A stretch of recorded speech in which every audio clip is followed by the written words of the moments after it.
Eu descobri a alopecia areata em mim em 2019. Em 2019, eu perdi meu cabelo, perdi parte da barba, sobrancelha, pelos do corpo, e era por conta de nível de estresse. Eu passei por um período de estresse muito intenso em 2019 e acabou culminando também na mudança da cidade onde eu morava, que era um ambiente que me gerava essas memórias, essas lembranças, e vim para Santos. E aqui em Santos eu mudei o meu estilo de vida, saí daquele nível, naquele estado de sobrevivência, que era o que eu vivia antes, numa situação onde eu não sabia muito bem onde eu estava. Eu só reagia às coisas, mas não conseguia me encontrar, né? E aí, nesse meio tempo, encontrei esse anjo na minha vida. Além de, com certeza, eu preciso deixar isso muito, muito explícito aqui, a ajuda da minha esposa foi providencial. A família, né? A família faz falta. A família me abraçou. E isso me fez também abraçar a situação que eu me encontrei. Então, eu não tentei repelir aquilo que estava acontecendo comigo. Eu abracei, entendi, mas isso não significa dizer que eu me deixei estagnado. Não se resignou. Isso. Né? Aceitar que não é a mesma coisa que resignar-se, né? Isso mesmo.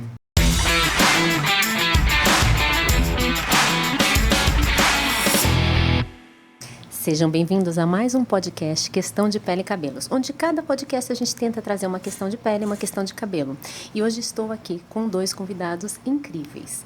Uma é a Andressa Barbosa, psicóloga incrível. Andressa, por favor, se apresente para as pessoas. Muito obrigada pelo convite. Meu nome é Andressa Barbosa, sou psicóloga, empreendedora, além de todos os outros papéis. Mãe, amiga, irmã, muitos, né, que nós temos, mas muito obrigada. Eu que agradeço a tua presença ilustre, incrível, que ilumina aqui o nosso caminho, a nossa conversa. E nosso querido Rodrigo, que é um amigo, antes de tudo, paciente, fisioterapeuta. Se apresente, por favor, Rodrigo, para as pessoas. Bom, primeiro, eu agradeço muito o seu convite. Eu que agradeço. Estar aqui à sua frente. E eu sou o Rodrigo Garcia, sou fisioterapeuta, amigo agora da doutora Fabiana. Graças a Deus, foi um presente que Deus me deu para me ajudar em todo um processo que eu vim enfrentando ao longo desses últimos 4 anos e que a gente vai conversar um pouquinho aqui sobre o que tem acontecido comigo. E muito obrigado, doutora. Gente, eu agradeço muito a presença desses 2, porque eles não param, né? Então, trazer eles aqui é um desafio, ainda mais no mesmo horário. Para mim foi incrível.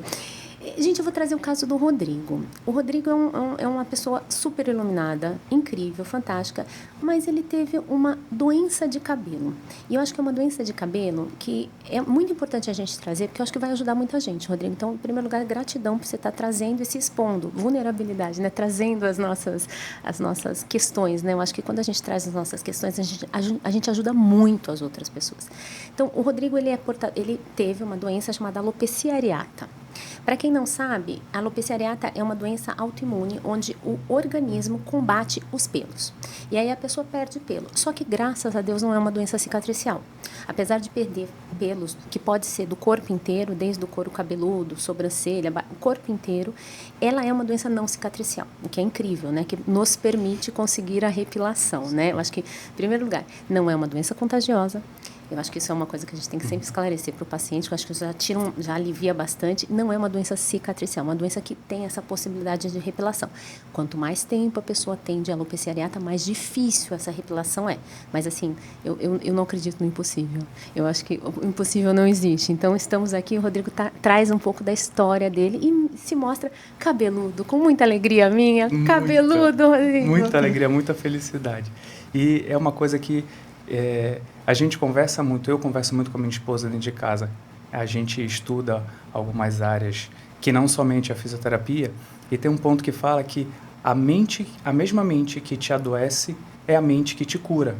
Então, em cima disso daí, é o que eu venho me pautando dentro da minha busca da minha recuperação.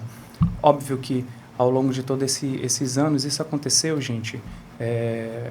eu descobri a alopecia areata em mim em 2019. Em 2019, eu perdi meu cabelo, perdi parte da barba, sobrancelha, pelos do corpo, e era por conta de nível de estresse. Eu passei por um período de estresse muito intenso em 2019 e acabou culminando também na mudança da cidade onde eu morava, que era um ambiente que me gerava essas memórias, essas lembranças, e vim para Santos. E aqui em Santos eu mudei o meu estilo de vida, saí daquele nível, naquele estado de sobrevivência, que era o que eu vivia antes, numa situação onde eu não sabia muito bem onde eu estava. Eu só reagia às coisas, mas não conseguia me encontrar, né? E aí, nesse meio tempo, encontrei esse anjo na minha vida. Além de, com certeza, eu preciso deixar isso muito, muito explícito aqui, a ajuda da minha esposa foi providencial. A família, né? A família faz falta. A família me abraçou. E isso me fez também abraçar a situação que eu me encontrei. Então, eu não tentei repelir aquilo que estava acontecendo comigo. Eu abracei, entendi, mas isso não significa dizer que eu me deixei estagnado. Não se resignou. Isso. Né? Aceitar que não é a mesma coisa que resignar-se, né? Isso mesmo, isso mesmo. Então, ao longo desse tempo, eu fui buscando tratamento. A doutora Fabiana me acompanhou desde o início, isso é fato, né? E ao longo desse processo a gente foi trabalhando também algumas outras coisas para que eu pudesse me entender e entender, fazer com que essa cura viesse de dentro para fora. Né? E graças a Deus hoje estou aqui com cabeludo, cabelo, ainda alguns pontos para que repile, mas gente, perto do que estava, vocês não têm ideia como que era. Eu acredito muito nisso. Eu acredito na medicina, baseada em evidências, que nem a Andressa sempre traz quando a gente conversa. Tudo tem que ser baseado em evidência, mas eu acredito muito no poder que a gente tem dentro da gente. O autoconhecimento. Eu faço a medicina, eu dou o remédio, que a medicina coloca lá nos artigos científicos, mas eu acho que a gente tem que dar esse acalento emocional. Andressa, eu acho que você, mais que ninguém, pode pontuar aí o que a gente está conversando, né? E eu ouvindo aqui tanta coisa que faz sentido, né, dentro desse seu processo maravilhoso, a gente sempre pontua muito a questão do ambiente. Sim. Né? O quanto que o ambiente, e ele reforça isso muito claramente aqui, o quanto que o seu ambiente inicial, né, mantinha o seu nível de estresse e com certeza ativava cada vez mais, né, essa questão toda. Os gatilhos vinham com uma facilidade muito maior. Exato. Então, e aí você viu o que ele fez? Uma das coisas que ele fez, claro, fora a questão do tratamento, foi a mudança ambiental. Perfeito. E isso vale para tudo, né? Então, se você quer, por exemplo, estudar, se você quer passar num concurso, se você quer desenvolver a sua carreira, por vezes você quer emagrecer. Tem que sair de alguns ambientes. Você precisa observar qual é o seu ambiente.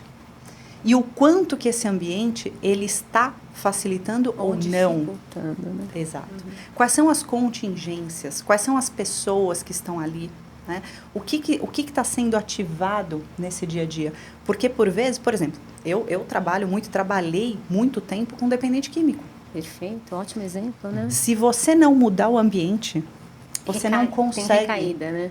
O tempo todo, né? Claro que é um trabalho que é assim para a vida inteira, mas o fundamental é mudar o ambiente. Por quê? Porque nós estamos nos relacionando o tempo todo com o ambiente e aquele nosso comportamento, de acordo com a contingência que a gente tem, ou seja, de acordo com o que a gente recebe ali naquele ambiente, isso reforça ou não o nosso comportamento.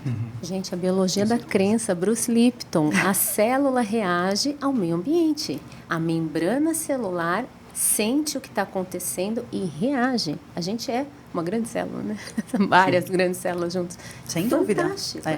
E você sabe que é tão engraçado, né? É tão interessante que hoje a gente tem o conceito também da epigenia, ou seja, não tem apenas a questão comportamental, a questão psicológica, mas a gente leva isso, né, numa escala muito maior, quando a gente entra com essa questão genética, quando a gente entra com a neurociência, e a gente entende, por exemplo, que hoje, né, a forma como eu me comporto, a forma como eu me defendo, como eu me protejo no meio ambiente, é capaz de transformar, né, de gerar uma transformação genética. Sim. E aí eu vou passando isso para as próximas gerações. Tanto que nós temos heranças genéticas aí desde a época, né, dos primatas. Por quê? Por conta das necessidades contextuais daquela época. Que hoje a gente não precisa mais. Como, por exemplo, esse excesso de... a questão da ansiedade. A questão da ansiedade é isso daí, né? Na verdade é o quê? Um medo, né? E esse medo me desperta uma reação não só emocional, mas uma reação toda fisiológica. Mas por quê? É protetivo, né? E uma série de outras questões também. Então, a questão do ambiente é fundamental. Você falou isso, eu vou voltar para a biologia da crença, gente, do Bruce Lipton, porque ele explica isso tudo, e explica de uma forma científica, que a gente reescreve o nosso DNA através do RNA. Então, de acordo com o que essa célula está recebendo, ela vai ter a gente consegue reescrever. Está no livro, não sou eu falando, gente. A gente reescreve o nosso DNA através de uma réplica dele, que é o RNA, de acordo com o que a gente está vivendo. Então, o ambiente faz com que a gente melhore ou piore doenças. Sim. Com certeza. Eu sou de Belém do Pará, né? Então, eu vim de lá, da terra do açaí, a cidade das mangueiras. E agora que ficou...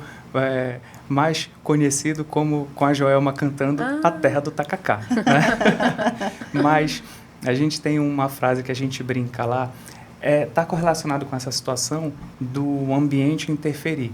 Mas também tem um outro lado.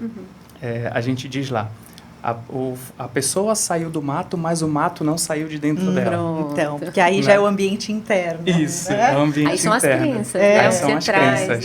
Isso. E é interessante porque ao longo desse processo, nessa busca desse meu tratamento, mas também de entendimento, de conhecimento, a gente descobriu técnicas que auxiliam muito a gente ter esse autocontrole. E aí, a técnica da meditação, a prática da yoga é espetacular.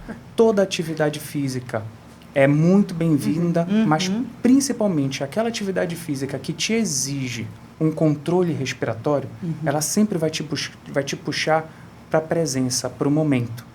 E essa conexão consigo mesmo é o que começa a fazer toda a diferença para um processo de mudança, para um processo de autoconhecimento, para um processo de recuperação, de autocura. Não, Sim. Isso é sensacional. E isso daí é fantástico. E nesse meio tempo, eu, em paralelo com os tratamentos que eu vinha fazendo, eu conheci a TME, que é a terapia manual evolutiva. É uma evolução da microfisioterapia. Tá? E, óbvio, eu já vinha fazendo tratamento com a doutora, já vinha fazendo todo esse trabalho de busca interior, de autoconhecimento, para que eu conseguisse, de alguma forma, compreender tudo aquilo que estava acontecendo comigo, para que eu pudesse dar o próximo passo. Mas a gente sabe que isso é uma coisa que não é tão simples e tão fácil da gente conseguir alcançar. Então, eu encontrei a TME.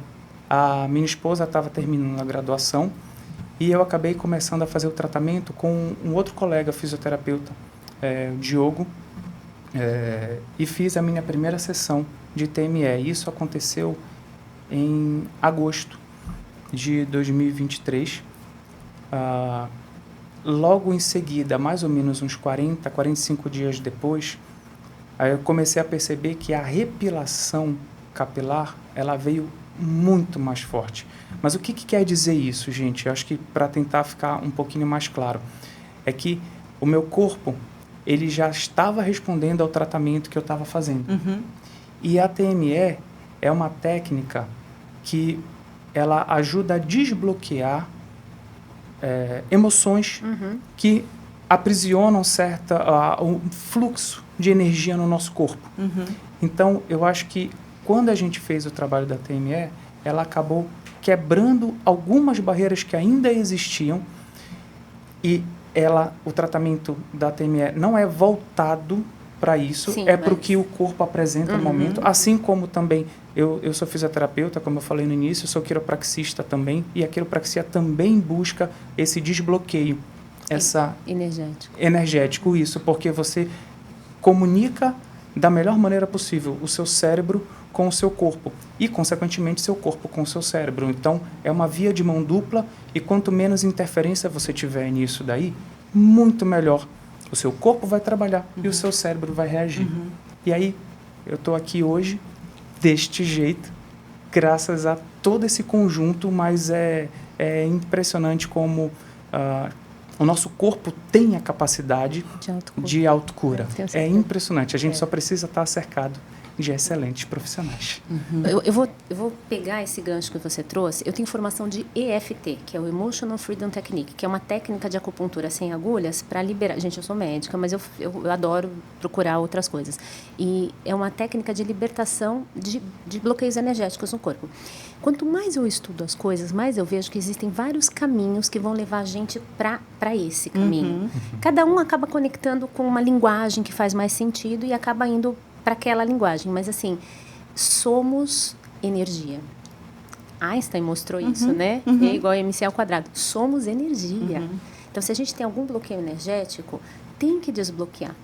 Seja com mindfulness, respiração, que as pessoas não sabem respirar, meditação, não sabem. Técnicas de desbloqueio, tudo.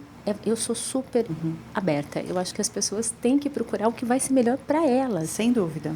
E assim, até complementando um pouquinho, né, enquanto vocês estão falando, eu também aqui pensando, a questão toda não podemos ter um olhar somente para uma direção. Porque não somos uma coisa só, né? A gente não pode entender, por exemplo, a ciência é maravilhosa. A ciência está aí, né, para mostrar para a gente o que funciona, o que não funciona, mas, inclusive, a própria ciência erra, né? Porque, assim, depende, por exemplo, às vezes as pessoas trazem estudos, mas espera aí, como é que foi feito esse estudo? Foi randomizado? Né? Como é que foi? Foi feito com... Né? Em que contexto foi feito? Então, tudo isso é muito importante. A ciência, ela não está aí para dizer... Ela não é estática. Ela não é estática, exatamente. Ela é dinâmica. E ela é importantíssima, né? Porque ela dá pra gente o quê? Uma validação daquela teoria, conduta, daquela hipótese. Exatamente. Pra gente ter, né? A mesma coisa quando a gente tem, por exemplo, guias de transtornos e tudo mais, a gente não pode se basear única e exclusivamente por ali. Então, mas a gente também não pode se fechar. É isso. Né? A gente não pode, por exemplo, vai para meios e tudo mais, busca aquilo que faz sentido, mas também não olha para a ciência. Então, assim, quando você vê, por exemplo, esse conjunto, é o ideal, né? Aí é outra coisa, né? Com certeza. A gente vê. Para mim, é uma coisa que é muito facilmente observável e para mim é mais lógico. A gente vê a filosofia. A filosofia é a ciência do porquê, né? Mas a gente comprova a filosofia, vamos usar esse termo, com a ciência. Exato. Mas a ciência veio de um questionamento. Sim. E esse questionamento apareceu porque algo foi feito que começou a gerar um resultado e a gente queria entender aquele resultado. É isso. E aí também a ciência tem as interpretações. Sim. Né? Então, por isso que, claro, né, que estudos muito sérios, quando você vai avaliar, primeiro que são estudos extremamente custosos. Sim. Porque para você realizar um estudo que seja de fato... randomizado, duplo cego. Exato, né? E aí são estudos que realmente você fala, não, isso daqui... Meta-análise. Né? Mas é óbvio que está sempre sujeito à interpretação. Inclusive, a interpretação do autor, a interpretação do leitor, né? E há várias interpretações. Então, é sempre muito importante a gente ter... Eu sempre estimulo muito nas pessoas esse senso crítico, autocrítico e crítico, né? Entender assim, claro, eu estou ouvindo o que você está falando e aí eu falo, poxa, isso faz sentido. Mas deixa eu entender um pouquinho, né? Eu não vou pelo senso comum, não vá pelo senso comum. O que funciona para um, não foi. Então, eu acredito que você tenha ouvido várias coisas durante esse processo todo. Com certeza. Mas você ali dentro falou assim, não, eu vou tentar isso aqui. Você escutou o teu chakra. E assim, e não tem prova maior do que ele ter tido resultado. Ponto. Ponto. Então, assim, funcionou, não funcionou, foi isso, foi aquilo. Não sei. né? Porque a gente tem a questão da reação do corpo dele, tem a questão das crenças dele, né? Tem a questão da medicina, tem várias questões, mas o que importa é que deu resultado. E ele está feliz, ele está bem, né? Ele saiu daquele ambiente. Ele tá cabeludo. Logo, logo com dreads, viu? Então, fechou. Entendeu? Aí ele pode zerar a vida. Mas assim, então o que acontece? Por quê? Mas por uma série de ações que ele decidiu tomar. Que ninguém vai tomar por você. Você pode ter a situação que for, pode se apresentar num contexto específico, mas a única pessoa que pode decidir como vai reagir, o que vai fazer, o que não vai fazer, é você. Ou seja, temos um poder gigantesco dentro da gente inexplorado, né? Infelizmente, né? Ou felizmente. Não, felizmente. Porque tem vezes que a gente não tem a maturidade ou o preparo suficiente para realmente usar o nosso poder. Mas quando a gente para e foca, a coisa flui. E é aquilo, né? Você tem ali a situação. Tem coisas que você sabe que você não vai poder mudar. O que você faz? Você se adapta.